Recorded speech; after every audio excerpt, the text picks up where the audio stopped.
مولانا نعیم الدین قاسمی کے بیانات سننے کے لیے مولانا صاحب کے آفیشیل چینل مولانا نعیم الدین قاسمی کو سبسکرائب کریں۔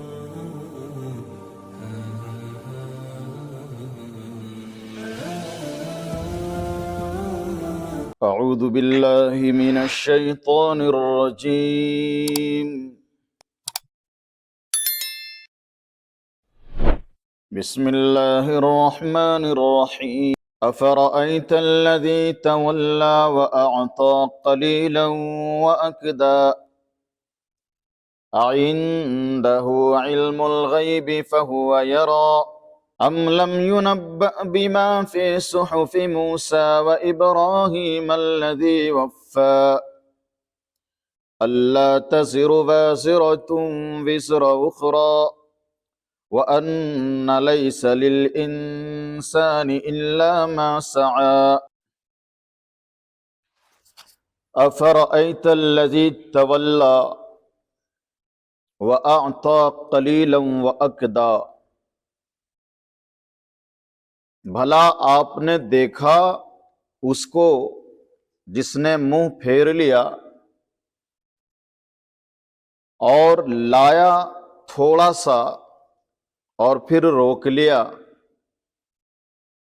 اعنده علم الغیب فہو یری، کیا ان کے پاس غیب کا علم ہے کہ وہ دیکھتا ہے؟ ام لم ينبأ بما فی صحف موسیٰ، کیا اس کو اس بات کی خبر نہیں پہنچی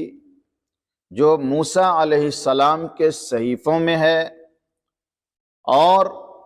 وَإِبْرَاهِيمَ الَّذِي وَفَّى، اور ابراہیم علیہ السلام کے صحیفوں میں ہے جنہوں نے اپنا قول پورا کیا۔ اس آیت کے شان نزول میں ایک واقعہ آتا ہے، اور وہ واقعہ یہ ہے کہ ایک صاحب تھے جس کا نام تھا ولید بن مغیرہ۔ ولید بن مغیرہ نے اسلام قبول کیا۔ جب مسلمان ہو گیا تو ان کے دوست نے ملامت کی، لعن طعن شروع کیا ان کے دوست نے کہ تم نے اسلام قبول کیوں کر لیا، تو نے اپنا پرانا دین پرانا مذہب چھوڑ کر اسلام کیوں قبول کر لیا؟ تو اپنے دوست کو انہوں نے یہ جواب دیا کہ بھائی میں تو آخرت کے عذاب سے ڈر گیا تھا، آخرت کے عذاب سے میں ڈر گیا تھا، اس لیے میں اسلام لے آیا، مسلمان ہو گیا، ورنہ اگر میں مسلمان نہیں ہوتا تو آخرت میں اللہ کے عذاب میں گرفتار ہوتا۔ تو اس کے دوست نے کہا کہ ڈرنے کی اس میں کیا بات ہے، تم اپنے آخرت کا عذاب میرے سر دے دو،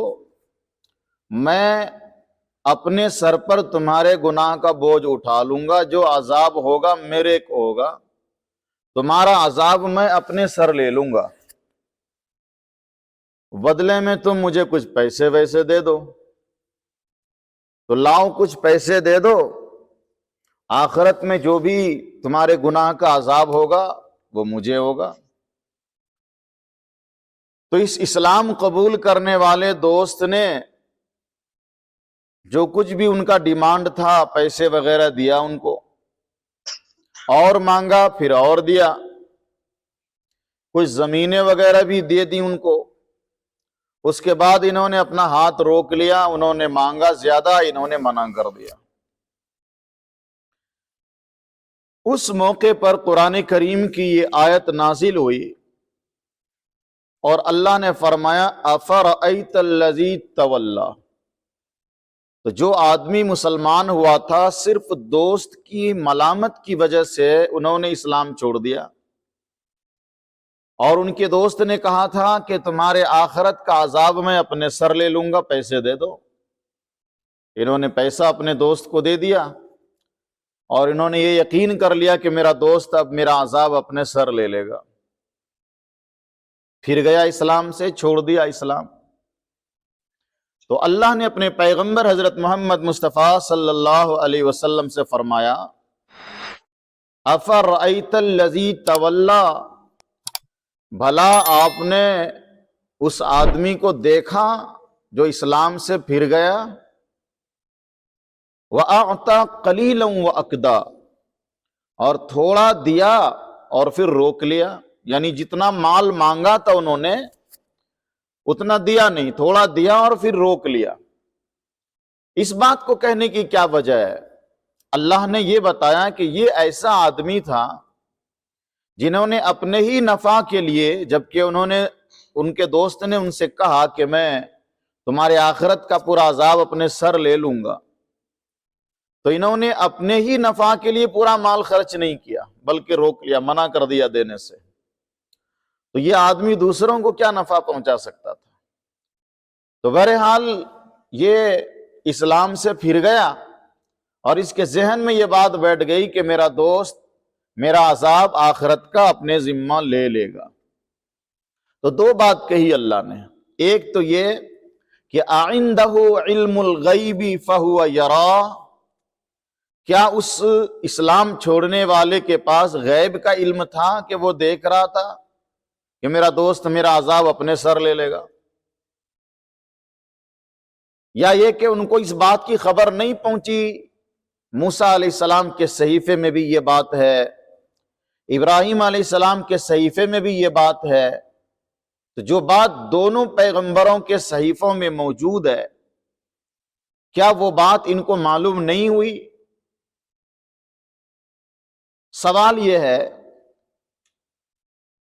کہ موسیٰ علیہ السلام کے صحیفے میں اور حضرت ابراہیم علیہ السلام کے صحیفے میں کون سی بات ہے جن کی خبر ان کو ہونی چاہیے تھی، جس کے بارے میں اللہ پوچھ رہا ہے؟ وہ خبر یہ ہے، اللہ فرماتا ہے اللہ تزر وازرۃ وزر اخری۔ موسیٰ علیہ السلام کے صحیفے میں بھی اور ابراہیم علیہ السلام کے صحیفے میں بھی یہ بات موجود ہے کہ کوئی بوجھ اٹھانے والا آخرت میں کسی دوسرے کا بوجھ نہیں اٹھائے گا۔ یہ دونوں پیغمبر کی کتابوں میں موجود ہے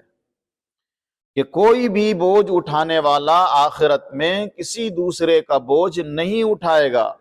یہ تو آسمانی صحیفوں میں بھی موجود ہے۔ مطلب یہ ہے کہ آخرت میں کسی کے گناہ کا عذاب کسی دوسرے کو نہیں دیا جائے گا، یہ ظلم اللہ رب العالمین نہیں کرے گا کہ گناہ کسی اور کا ہے، سزا کسی اور کو ملے، گناہ کسی اور کا ہے، عذاب کسی اور کو ملے، یہ ظلم ہوگا جو اللہ رب العالمین نہیں کرے گا۔ جس کا گناہ ہوگا عذاب اسی کو ہوگا۔ یہاں پر ایک حدیث ہے، جب قرآن نے کہا کہ کسی کا عذاب کسی دوسرے کو نہیں دیا جائے گا، کسی کے گناہ کی سزا کسی دوسرے کو نہیں دی جائے گی، تو حدیث میں ہے کہ اگر کوئی انسان مر گیا اور اس کے مرنے کے بعد اس کے گھر والے رو رہے ہیں، سینہ پیٹ رہے ہیں، تو اس سے میت کو عذاب ہوتا ہے۔ یہ حدیث میں، تو پھر یہ کیوں ہو رہا ہے؟ رونے والا تو کوئی دوسرا ہے، سینہ پیٹنے والا، کپڑے پھاڑنے والا کوئی اور ہے، مرنے والا تو مر کے چلا گیا، وہ تو نہیں رو رہا ہے، پھر دوسروں کے رونے کا عذاب اور گناہ مرنے والے کو کیوں؟ تو اس کا جواب علماء نے یہ دیا ہے کہ یہ ان میتوں کے لیے ہے جن کو خود پسند تھا کہ میرے مرنے کے بعد کچھ کرائے کے لوگ آ کر کے میرے پاس روئیں، چلائیں، کپڑے پھاڑیں، سینہ پیٹیں، یا یہ کہ انہوں نے وصیت کر دی ہو اپنے گھر والوں کو کہ میرے مرنے کے بعد خوب چیخ مار کر رونا، کپڑے پھاڑنا، سینہ پیٹنا، ایسی میت کو عذاب ہوگا رونے والوں کی وجہ سے۔ لیکن جو میت نارمل ہے، انہوں نے کوئی وصیت بھی نہیں کی، ان کو پسند بھی نہیں تھی یہ باتیں، ان کو عذاب نہیں ہوگا، یہ جواب علماء نے دیا ہے۔ تو پہلی بات جو حضرت موسیٰ علیہ السلام کے صحیفے میں، ابراہیم علیہ السلام کے صحیفے میں ہے، وہ یہ ہے کہ مرنے کے بعد آخرت میں کسی کے گناہ کا عذاب کسی دوسرے کے سر پر نہیں دیا جائے گا۔ وَأَنَّ لَيْسَ لِلْإِنسَانِ إِلَّا مَا سَعَى، اور یہ بھی حضرت موسیٰ علیہ السلام کے صحیفے میں موجود ہے، ابراہیم علیہ السلام کے صحیفے میں موجود ہے، جس کی خبر اسلام سے منہ پھیرنے والے اس انسان یعنی ولید بن مغیرہ کو ہونی چاہیے تھی کہ ان لیس للانسان الا ما سعی، کہ انسان کو وہی ملتا ہے جو انہوں نے کوشش کی ہے، انسان کو وہی کچھ ملے گا جو انہوں نے خود کوشش کی ہے، خود محنت کی ہے۔ دوسروں کی کوشش کی ہوئی، دوسروں کی نیکیاں، دوسروں کی کمائی ہوئی چیز، دوسروں کی محنت کسی دوسرے کو نہیں ملے گی۔ یعنی ہر انسان کو اپنی ہی محنت کا پھل ملنے والا ہے قیامت کے دن، ہر انسان کو اپنی ہی نیکیوں کا پھل ملنے والا ہے آخرت میں۔ کسی دوسرے کی نیکی، کسی دوسرے کی محنت کی چیز کسی اور کو وہاں نہیں ملنے والی ہے۔ یہ ہے حضرت موسیٰ علیہ السلام کے صحیفے میں اور حضرت ابراہیم علیہ السلام کے صحیفے میں، اور قرآن میں بھی اللہ نے فرما دیا ان لیس للانسان الا ما سعی، کہ آخرت میں کسی کے گناہ کا عذاب کسی کو نہیں دیا جائے گا، اور جس انسان نے جو نیکیاں خود کی ہیں وہی نیکیاں ان کو ملیں گی، دوسرے کی ہوئی محنت کا ثمرہ کسی دوسرے کو نہیں ملے گا۔ اب یہاں پر جو مسئلہ صاف سمجھ میں آ رہا ہے وہ یہ کہ انسان کو دوسرے کی نیکی کا کوئی حصہ آخرت میں نہیں ملے گا، یہ قرآن کہتا ہے، جبکہ حدیث میں اس آیت کے خلاف حضور صلی اللہ علیہ وسلم کا ارشاد موجود ہے۔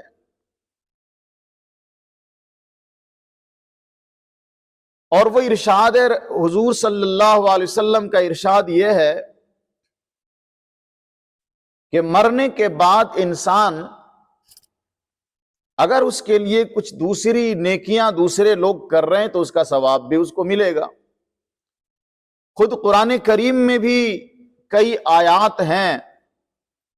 کہ اگر انسان کسی دوسرے مرے ہوئے انسان کے لیے دعا کر رہا ہے، استغفار کر رہا ہے، تو اس کا ثواب اس کو ملتا ہے۔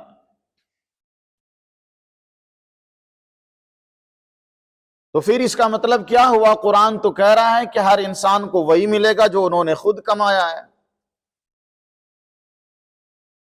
اسی مسئلے کا نام ہے مسئلہ ایصال ثواب۔ مرے ہوئے انسان کو یعنی مردے کو ثواب پہنچانے کا مسئلہ۔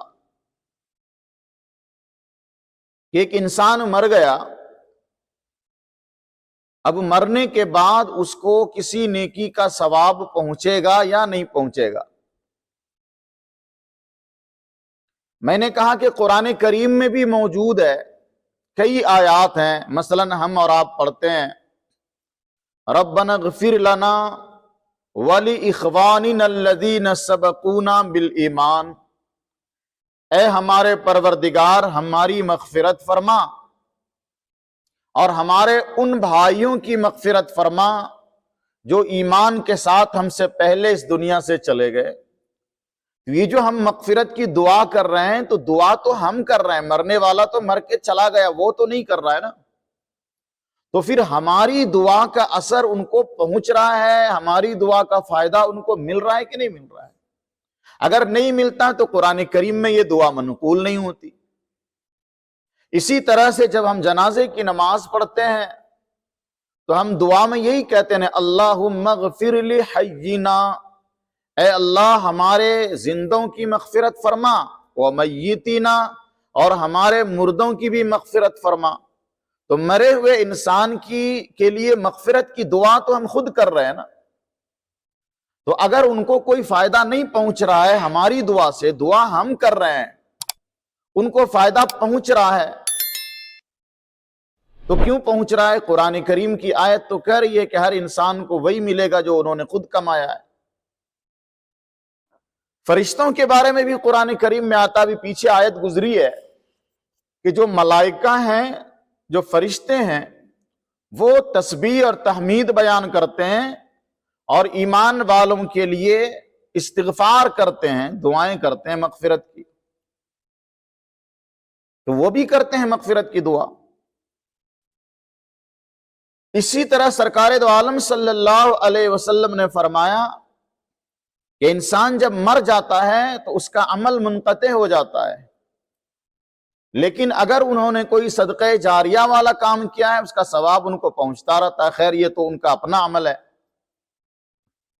اس کے علاوہ کوئی اولاد اگر اپنے مرحوم والدین کے لیے دعا کرے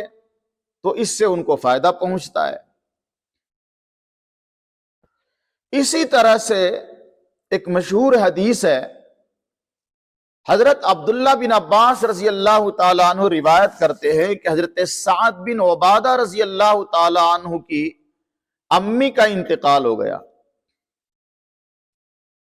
وہ حضور صلی اللہ علیہ وسلم کی خدمت میں حاضر ہوئے،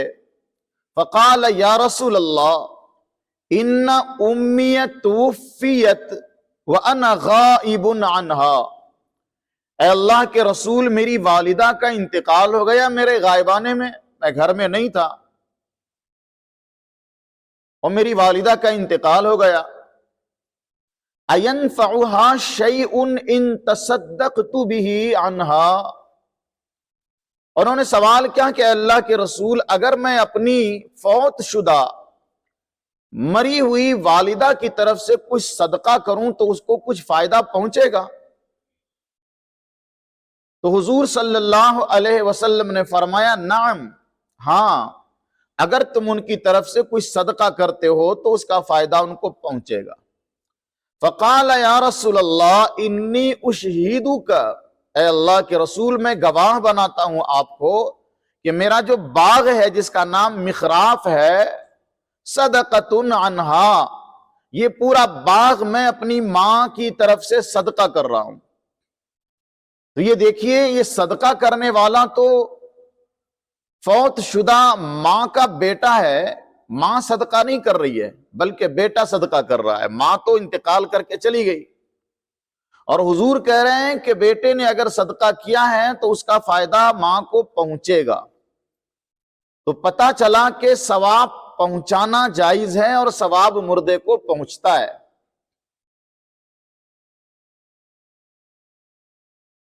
اسی طرح سے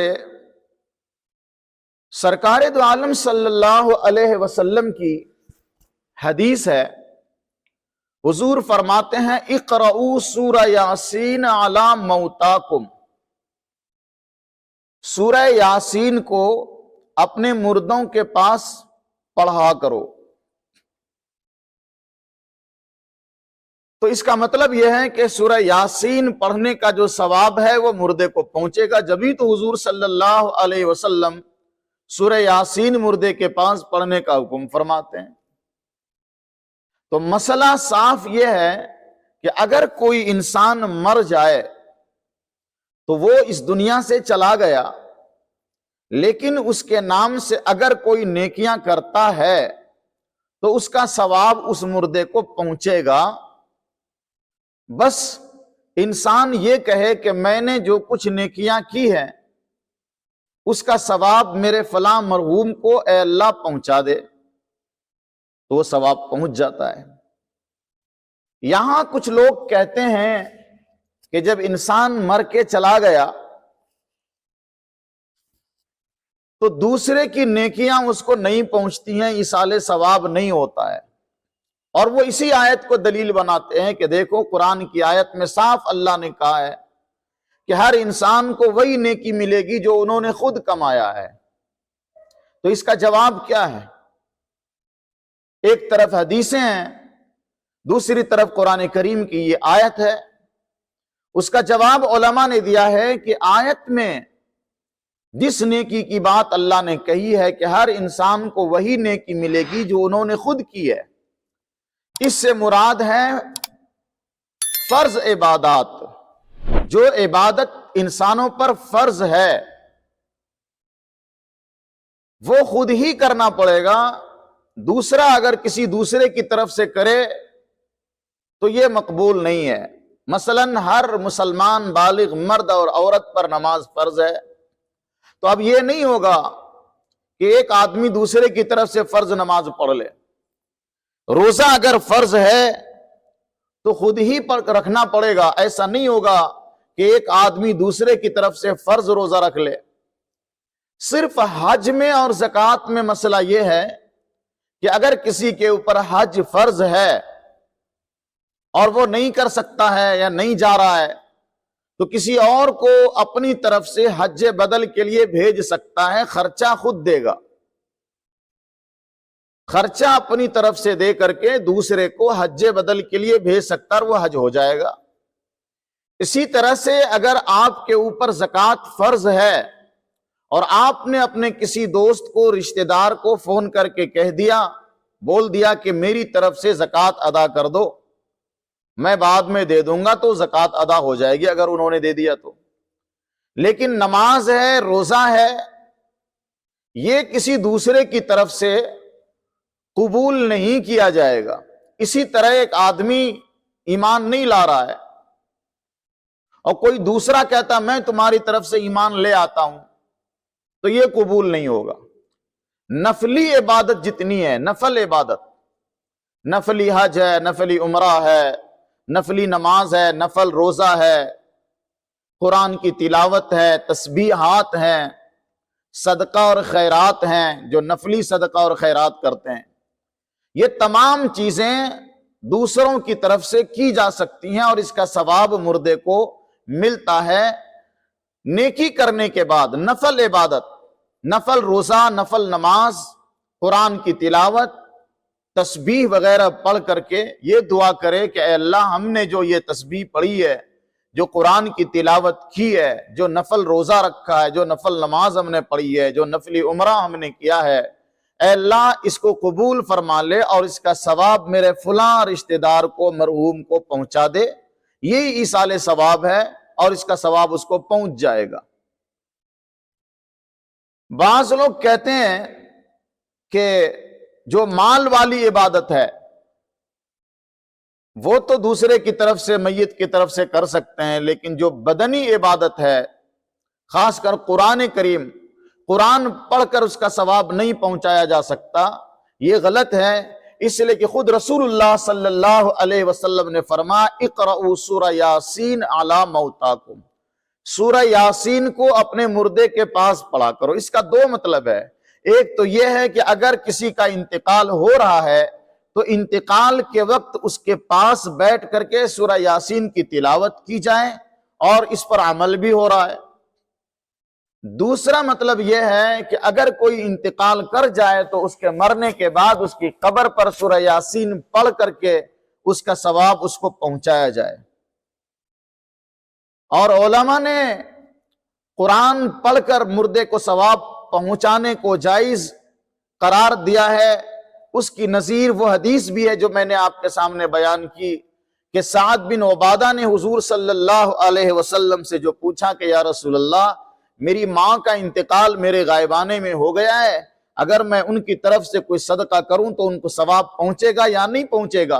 تو حضور صلی اللہ علیہ وسلم نے فرمایا ہاں پہنچے گا۔ اس کے بعد سعد بن عبادہ نے اپنی ماں کے لیے، اپنی مرحومہ ماں کے لیے پورا باغ صدقہ کر دیا اور اس کا ثواب ان کو پہنچ رہا ہے۔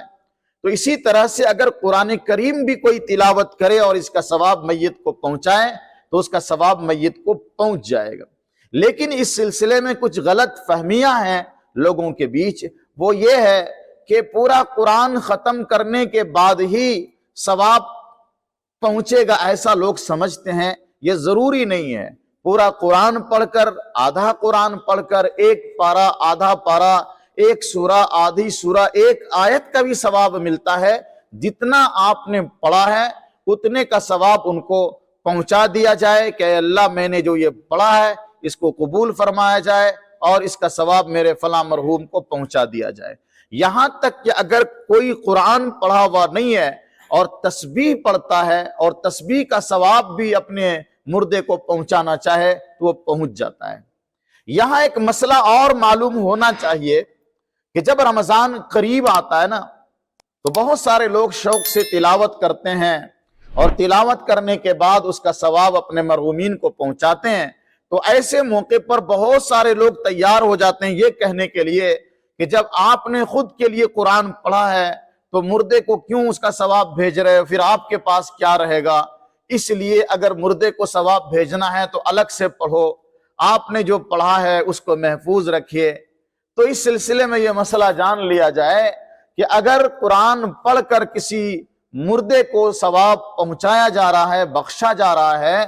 تو مردے کو بھی اتنے قرآن کا ثواب پہنچے گا جتنا آپ نے پڑھا ہے، اور آپ کو بھی اتنا ہی ثواب ملے گا، آپ کے ثواب میں کوئی کمی نہیں کی جائے گی، پڑھنے والے کے ثواب میں کوئی کمی نہیں کی جاتی، اس لیے کہ پروردگار عالم کے خزانے میں کوئی کمی نہیں ہے۔ پروردگار عالم کسی کے ثواب کو کاٹ کر،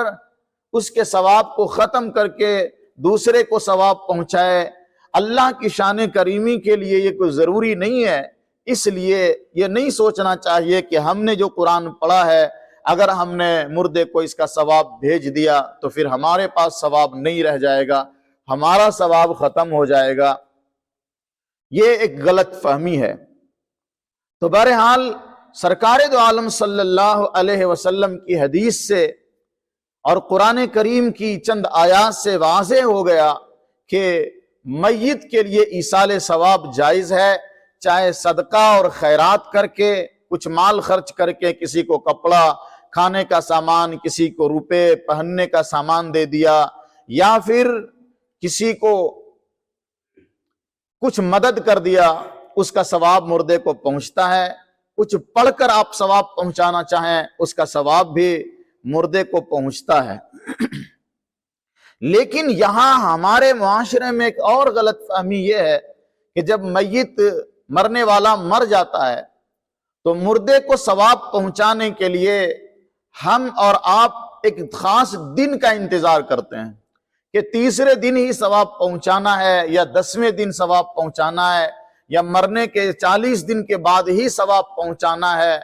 یا 1 سال جب پورا ہو جائے گا تو برسی کے دن ثواب پہنچانا ہے، ثواب بخشنا ہے۔ یہ ضروری نہیں ہے۔ مرنے والا اس دنیا سے مر کر چلا گیا، آپ اگر ان کی طرف سے صدقہ اور خیرات، نفلی نماز، نفلی روزہ، قرآن کی تلاوت کر کے ان کو ثواب پہنچانا چاہتے ہیں تو وہ ہر دن ہر وقت ہمارے اس ثواب کا محتاج ہوتا ہے۔ اس لیے انتظار کرنا کہ 3 دن پورا ہوگا تبھی ہم ثواب بخشیں گے، 10 دن پورا ہو جائے گا تبھی مردے کو ثواب بخشیں گے، یا 40واں آئے گا تو اس دن ہم جو ہے ثواب بخشوائیں گے اور اس کے لیے کسی امام صاحب کو بلائیں گے اور ان کو نذرانہ دیں گے، اس کے بعد وہ ثواب پہنچائے گا تو ثواب پہنچے گا۔ یہ کوئی ضروری نہیں ہے۔ کسی وقت بھی کبھی بھی آپ مردے کے نام سے کوئی نیکی کر کے ان کا ثواب اسی وقت خود سے پہنچا سکتے ہیں کہ اے اللہ ہم نے جو یہ نیکی کا کام کیا ہے اس کو تو قبول فرما لے اور اس کا ثواب میری طرف سے میرے فلاں مرحوم کو پہنچا دیجیے۔ ایک مسئلہ یہ بھی یاد رہے کہ نفلی عبادت کا ثواب جس طرح مردے کو پہنچتا ہے اسی طرح نفلی عبادت کا ثواب زندہ آدمی کو بھی پہنچایا جا سکتا ہے۔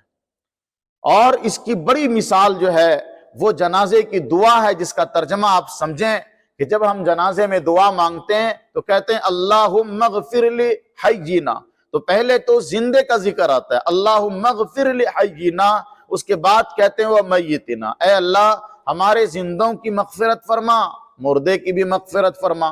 تو نفلی عبادات کا ثواب زندوں کو بھی پہنچایا جا سکتا ہے، مردوں کو بھی پہنچایا جا سکتا ہے۔ تو اللہ نے فرمایا ان لیس للانسان الا ما سعی، قرآن کریم کی اس آیت میں جو اللہ نے فرمایا کہ ہر انسان کو وہی ملے گا جو اس نے کمایا، اس سے مراد یہ ہے کہ ایک آدمی دوسرے آدمی کی طرف سے ایمان نہیں لا سکتا، ایک آدمی دوسرے آدمی کی طرف سے فرض نماز نہیں پڑھ سکتا، ایک آدمی دوسرے آدمی کی طرف سے فرض روزہ نہیں رکھ سکتا، اس کا ثواب اس کو نہیں ملے گا، وہ قبول ہی نہیں۔ ہر آدمی کو اپنی طرف سے ایمان لانا پڑے گا، فرائض خود ادا کرنے پڑیں گے، ورنہ نفلی جو عبادتیں ہیں، نفلی نیکیاں ہیں، اس کا ثواب زندوں کو بھی پہنچایا جا سکتا ہے اور مردوں کو بھی اس کا ثواب پہنچایا جا سکتا ہے۔ جزاک اللہ خیر۔ اللہ تعالی ہم سب کو عمل کی توفیق عطا فرمائے۔